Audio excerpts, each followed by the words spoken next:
యూరియాపై BJP BRS party నాయకులు రైతుల్ని రెచ్చగొట్టి రాజకీయ లబ్ధి పొందాలని చూస్తున్నారని ఆగ్రహం వ్యక్తం చేశారు నల్గొండ ఎంపీ కుందూరు రఘువీర్రెడ్డి. బీఆర్ఎస్ నాయకుల తీరు శవాల మీద పేలాలు ఏరుకునే చందంగా ఉందని దుయ్యబట్టారు. ఎమ్మెల్యే గన్మెన్ యూరియాని బ్లాక్ మార్కెట్ తరలించాడనేది అవాస్తవమని, యూరియాని ఎవరూ బ్లాక్ చేయలేదన్నారు. రైతుల అవసరాల మేరకు యూరియా పంపిణీ జరుగుతోందన్నారు. మాజీ మంత్రి కేటీఆర్ వాస్తవాలు తెలుసుకోకుండా మాట్లాడడం సిగ్గుచేటన్నారు.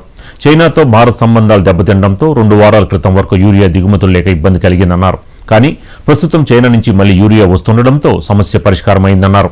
యూరియాని కేంద్ర ప్రభుత్వమే కేటాయిస్తుందని, ప్రస్తుతం రాష్ట్రంలో ఎలాంటి యూరియా కొరత లేదని, రైతులకి అవసరం ఉన్నంత మేరకు యూరియా అందిస్తున్నామని వెల్లడించారు ఎంపీ రఘువీర్రెడ్డి.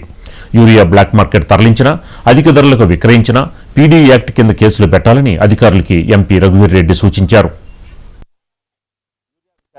ముఖ్యంగా కూడా ఈ యూరియా అనేది కేంద్ర ప్రభుత్వం నుంచి వస్తే రాష్ట్ర ప్రభుత్వం ద్వారా రైతులకు మొత్తం ఇది సరఫరా జరగటం అనేది ఇది ప్రతి సంవత్సరం వచ్చేది. ఈసారి సరే కేంద్ర ప్రభుత్వం వాళ్ళ కారణాలు వాళ్ళు చెప్పిండు, మేము కూడా అనవసరంగా వాళ్ళని బ్లేమ్ చేయకూడదు. ఆపరేషన్ సింధూర్ వల్ల చైనాతో దెబ్బతిన్న కొన్ని సంబంధాల దృష్ట్యా వాళ్లకు కూడా యూరియా ఇంపోర్ట్ చేసుకోవటం కొంచెం దాంట్లో ఇబ్బంది కలిగింది. కాబట్టి ఈ పరిస్థితి ఒక తెలంగాణనే కాదు, మనం పత్రికలలో కూడా చూస్తూనే ఉన్నాం.